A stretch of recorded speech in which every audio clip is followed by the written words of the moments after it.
한 주간의 깊은 호흡으로 이슈를 꿰뚫는 코너 변사국의 눈 시간입니다. YTN 뉴스가 있는 저녁 변사국의 코너 나왔습니다. 어서 오십시오. 네, 안녕하십니까. 지난 2일 퇴원한 정강훈 목사 오늘 보석 취소로 재소감됐습니다. 예. 예정된 수순이었다 이렇게 얘기하는 분들도 계시던데 지난번 퇴원하면서 대국민 사과가 있을 줄 알았는데 그렇죠. 오히려 문재인 대통령이 사과를 하라. 그렇지 않으면 순교하겠다 이렇게 얘기했다. 한 달간 시간을 주겠다. 예. 상당히 너그럽게 한 달이나. 예. 그러니까 결국 개신교에서 최고의 가치는 순교입니다. 근데 이제 카톨릭 천주교 같으면 순교를 공식 인증하는 그 제도가 있습니다. 기재가 마련되어 있는데 개신교는 그런 장치가 없어요. 그것도 전광훈 씨가 아는 거죠. 내가 순교하겠다 그래봤자 순교다 아니다를 갖다 가려줄 만한 심판기구가 없는 거거든요. 천주교처럼. 그러니까 내가 순교라고 계속 주장하면 똑같은 말을 계속 반복하다 보면 무슨 순교야 라고 하지만 나중에는 전광훈 순교 이게 익숙해지죠. 그 단어에. 근데 순교라는 게 종교의 어떤 탄압과 박해와 그거를 죽음으로써 맞서 싸우는 거지 않습니까? 종교적 신념이나 신앙을 지키기 위해서 자기 목숨을 버리는 걸 이제 순교라고 하는 건데. 지금 그러면 자신들이 종교를 탄압, 박해 받고 있다고 생각하는 모양이죠? 실제로 우리 역사 속에서 벌어진 범난이나 교회에 대한 권력의 침탈을 겪어보지를 않아서 그런 거죠. 자기가 순교라는 게 뭔지 아직 확실히 모르는 건 분명한데 다만 정치적인 이점은 전광훈 씨한테 많습니다. 일단 자기가 순교라고 사람들 뇌리 속에 박히기 시작하면 지금 개신교 교단들이 이단으로 규정하는 작업이 주춤해질 수밖에 없습니다. 지금 하고 있는. 남들이 순교라고 저렇게 하는데 우리가 순교는 무슨 이단이야 이렇게 하기가 참 난감해지는 이런 것도 노릴 수 있고 수감 생활을 얼마나 할지 모르거든요. 구속기간이 얼마 남은지 계산을 해봐야 된다. 왜냐하면 구속적 부심하는 기간은 또 빼야 되기 때문에 한 5달쯤 남지 않았을까 싶은데 그렇게 한 다음에 또 유죄 판결을 받으면 더 있게 될 수도 있고 그걸 끝나고 내가 돌아왔을 때 내가 새를 얼마나 더 다시 끌어모을 수 있을까를 계산하려면 지금 뭔가 서사를 갖다 멋있게 만들어 놔야 되거든요. 영웅처럼. 그러니까 이제 순교가 필요하고 그다음에 이제 전광훈 씨가 앞으로 계속 수사를 받고 재판을 받으면서 드러날 수 있는 각종 비위 전력 이런 것들이 이제 순교한 사람 입장에서는 정치 공세다. 나는 이미 순교자인데라고 하면서 한꺼번에 대충 퉁치고 넘길 수 있는 여러 가지 유리한 점이 있는 거죠. 근데 한국 교회에서 전광훈 목사를 이단으로 규정하긴 할 것 같은데 지금 와서 너무 늦었다 이런 얘기도 있더라고요. 근데 지금이라도 안 하면 실제로 한국 개신교의 전광훈 씨는 한 명이 아닙니다. 그 비슷하게 생각하는 사람도 많고 그거보다는 덜하지만 그 중간 어디쯤에 가 있는 사람도 있고 이런데 이 사람들이 점점점 흑화되어서 전광훈 씨를 따라갈 가능성을 차단하려면 한국 교단이 빨리 조치를 내려줘야 되는 거죠. 그런데 전광훈 한 사람만의 문제가 아니라고 말씀하셨는데 지난 주말 SBS 방송을 보니까 그 전국적으로 8.15 집회 참석한 곳이 많지 않습니까? 근데 그 지부가 다 목사들이 다 이렇게 버스를 대절해서 왔더라고요. 그러면서 그 사람들 인터뷰가 나는 전광훈 목사한테 은혜를 받았다. 목사가 목사한테 은혜를 받았다 이렇게 표현하던데. 그러니까 전광훈 씨가 지금 서 있는 좌표를 찍는다면 한 국가를 개신교 신정주의 국가로 만들어서 그 국가가 갖고 있는 모든 체계, 예를 들면 교육, 정치, 경제, 사회, 문화 등등을 개신교의 취향과 요구에 맞는 걸로 법과 제도를 갖다가 뜯어 맞춰야 된다. 그리고 자꾸 권력이 정책을 쓰는데 그 정책의 방향이 개신교한테 계속 불리하단 말이죠. 기독교 사학들을 공공성을 띠게 해서 이사들의 지분을 갖다 나눈다든가 골고루. 그다음에 뭐 목사들한테 감히 세금을 물리겠다고 한다든가. 그다음에 뭐 그동안 오래전 얘기입니다만 교회가 갖고 있는 토지 초과 이득세를 붙인다든가 뭐 이런 것들입니다. 그러니까 모든 것의 방향 그리고 한국 개신교가 가장 근본적으로 삼아왔던 바탕 반공주의를 햇볕 정책 어쩌고저쩌고 하면서 흐릿하게 만들어버린다든가. 이 모든 정책들이 한국 개신교에 반하는 흐름을 갖고 왔다는 거에 대해서 목사들은 분노하는데 자기들은 사실은 발언권이나 힘이 없어서 조용히 있었는데 저 용감한 사람이 뚫고 나가면서 앞길을 열어주는 거죠. 그래서 많은 목사들이 상당히 감동받는 것 같아요. 보수 진영에서는. 그런데 목사들뿐만이 아니고 그 방송에서 언급된 인물이 김승규 장로인데 예. 그렇다면은 이 정치권하고도 좀 연결이 돼 있지 않느냐 보수 개신교가 그렇게 보이기도 해요. 결국은 세 사람을 들 수 있는데 대표적으로 전광훈 씨가 내가 이렇게 정치에 뛰어든 거는 딱 한 분. 그분이 낫도록 가라 그랬다. 그게 누구냐면 이제 CCC의 김준곤 대표입니다. 예. 돌아가셨지만 한국 개신교가 세계로 뻗어나가려면 어떤 비전을 가지고 현실에 참여해야 되는가를 정리를 나름대로 상당히 보수적인 입장이지만 반공주의와 정리를 해낸 분인데 이분이 전광훈 사람 보는 눈이 상당히 좋은 분인데 전광훈 목사를 불러다가 네가 정치에 뛰어들으라고 안 했을 것 같은데 뭐 돌아가신 분이고 본인은 했다고 계속 우기니까 여기 할 말이 없고 두 번째가 얼마 전에 세상을 떠난 고 김홍도 목사입니다. 예. 왜냐하면 작은 개척교회의 목사로 머물러 있던 전광훈 씨를 청교도 영성훈련원 뭐 이런 것들을 자기 교회를 빌려주기도 하고 사람을 모아주기도 하면서 개신교계의 본격적인 대표 인물로 발돋움하게 만들어준 것이 김홍도 목사죠. 근데 정신세계는 전광훈 씨가 김홍도 목사하고 똑같아. 왜냐하면 헌금 안 내면 암에 걸릴 거야. 김홍도 목사의 전 말씀이거든요. 그 다음에 뭐 노태우 죄송합니다. 노무현 빨갱이는 뭐 보통 늘 하는 말이고.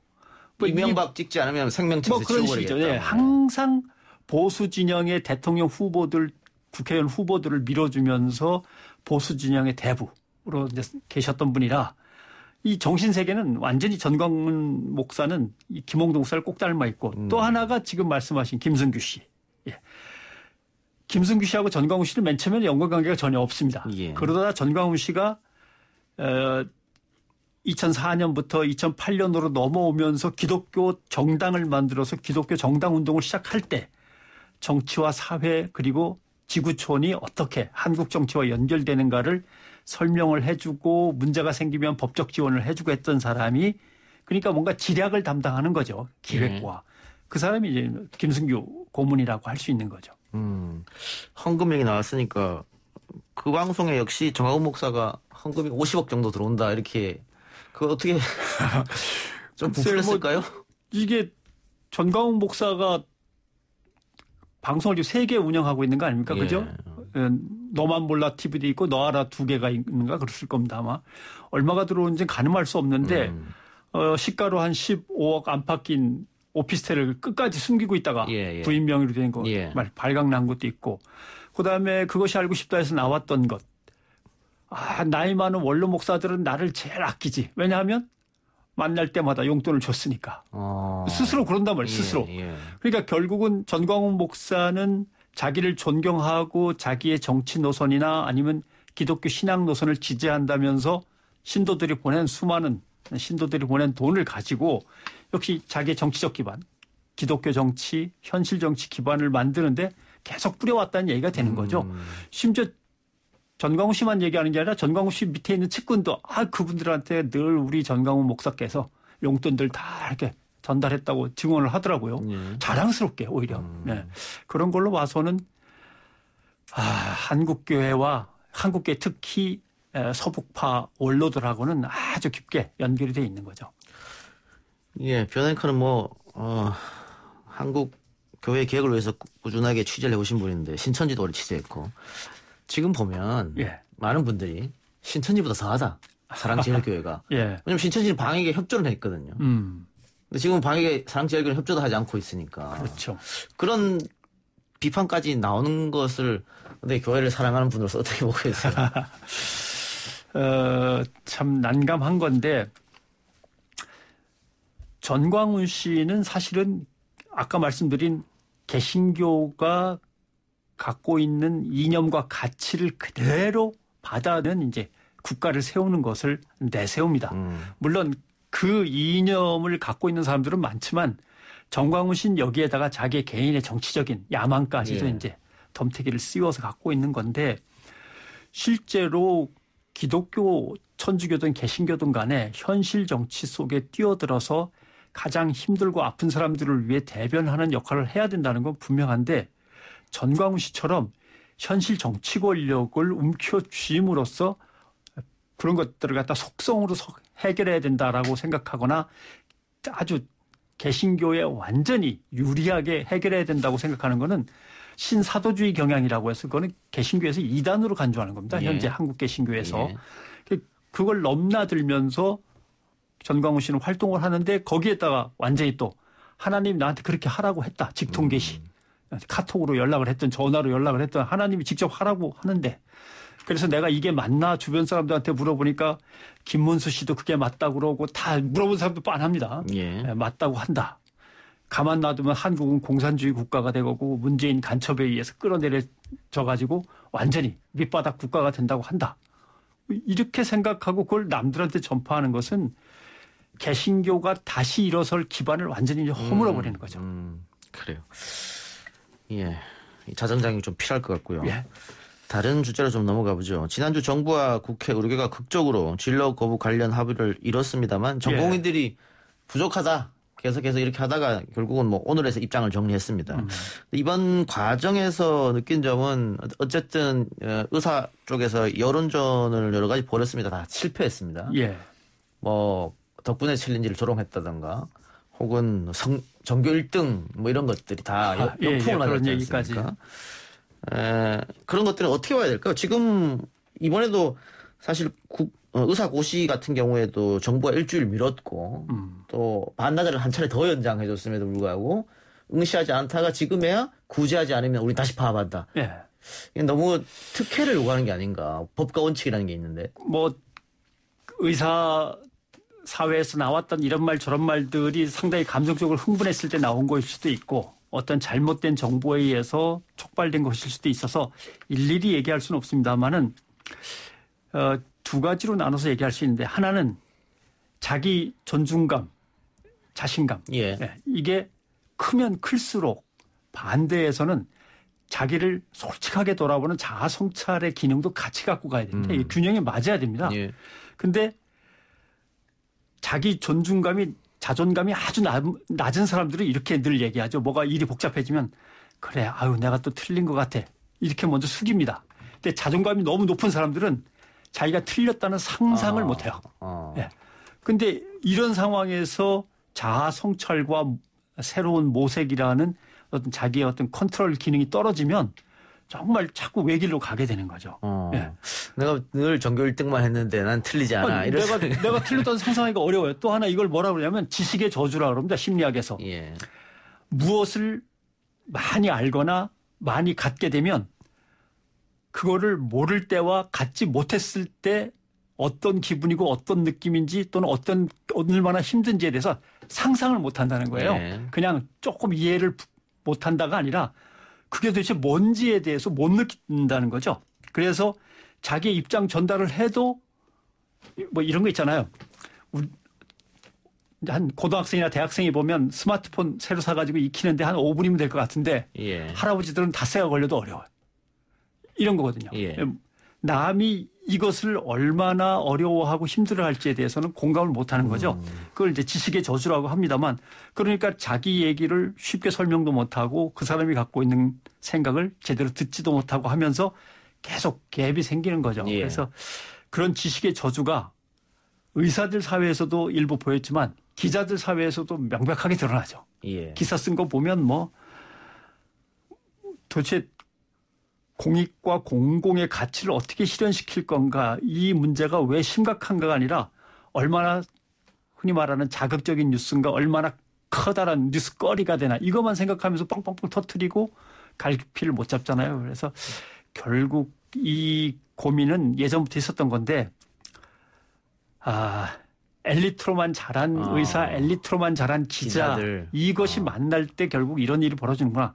그럼 또 다른 어느 그룹하고 만나면 어떤 일이 벌어질까 이런 걸 걱정하는 거죠. 과장보도 오보를 하더라도 사과하지 않고 예. 난 잘못한 게 없다 이렇게 나올 수도 있겠죠. 알겠습니다. 그래서 지금 독일 의사들하고 좀 비교가 되는 게 예. 독일이 지금 매년 신입생 10,000명을 뽑기로 하는데 우리는 10년 동안 4,000명 뽑는 것도 그렇죠. 반대했잖아요. 예. 독일은 지금 정원은 50% 이상을 한다. 그리고 우리랑 똑같은 게 이제 지방에 독일도 지방에 의사가 모자라니까 농촌 지역 의사 할당제 도입하겠다. 독일 의료계는 다 찬성을 했거든요. 예. 우리는 반대하는 거고.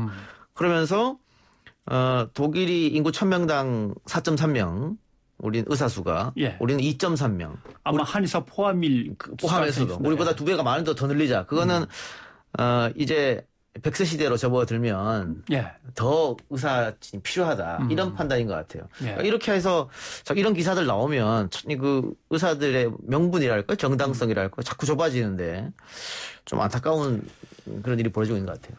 결국 목표는 맨 처음에는 공감하고 있었던 것 같아요. 공공의료가 필요한 거 알겠다. 왜냐하면 코로나19를 겪어보니까 지역과 공공의료가 확 커지지 않으면 안 되겠다는 건 지금 문제를 제기하고 있는 이분들도 맨 처음엔 다 인식을 하고 있었던 것 같아요. 근데 정부가 내놓은 안에서 의사사회의 미래와 관련해서 이건 너무 불리하지 않나? 차라리 이렇게 하려면 그러면 이런 거라도 좀 뒷받침을 해주든지 이런 거라는 게 이제 제일 큰 거는 의료수가 같은 거죠. 그런 것들은 하나도 나오지 않고 그 상황, 그 바탕 위에서 위에 것들만 고치려고 하면 우리는 뭐가 돼라고 하는 문제가 나왔는데 이제 흔히 그런 얘기 하거든요. 누가 옳은가를 놓고 싸우면 그래도 싸움이 괜찮은데 누가 이기는가를 놓고 싸우기 시작하면 그때부터는 싸움이 막 진흙탕이 된다 그러죠. 그러니까 나중에는 질 수 없다. 정부를 눌러야 된다. 다 우리가 잠깐 손해본 걸 다 찾아와야 된다. 이기는 게 목표가 되니까 점점 싸움이 이렇게 됐는데 아무튼 여기서 일단 마무리를 짓고 기본적으로 의료 5개년 계획이든 의료 기본 계획부터 논의를 다시 하든지 원점에서 논의는 분명히 하는 겁니다. 근데 그것도 각서를 쓰고 뭐 사과를 하고 이걸 또 요구하면 싸움이 복잡해져. 왜냐하면 그건 국가 권력이 해야 되는 건데 국가 권력은 의사를 대표하는 게 아니고 의사, 간호사, 병원에 있는 모든 직종들을 다 포함한 그리고 국민의 건강까지 생각하는 집단이니까 그건 어려울 겁니다.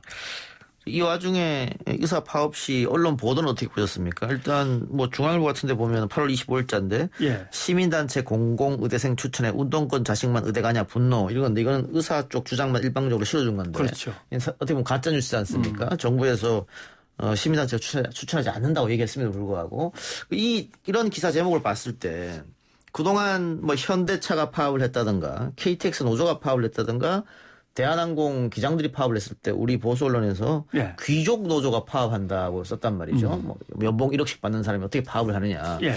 그런데 그렇게 따지면 지금 의사들은 그것보다 훨씬 많은 연봉을 받는 사람들인데 여기에 대해서는 별로 비판적으로 싣지 않았다. 이것도 아까 얘기한 뭐 기득권 카르텔, 엘리트 카르텔 작용했다 이렇게 봐도 됩니까? 그렇죠. 그렇게 볼 수밖에 없죠. 그리고 거기에 이미 한국 사회가 좀 함몰되어 있는 걸 이번에 발견했는데 예를 들면 이런 겁니다. 뭐라고 설명할 수 있을까요? 서울 지하도가 물에 잠겨갖고 한 몇 시간 물에 잠겼다 그러면 뭐 엄청난 뉴스가 되죠. 서울 지하철이 말이야. 지하도나 지하철이.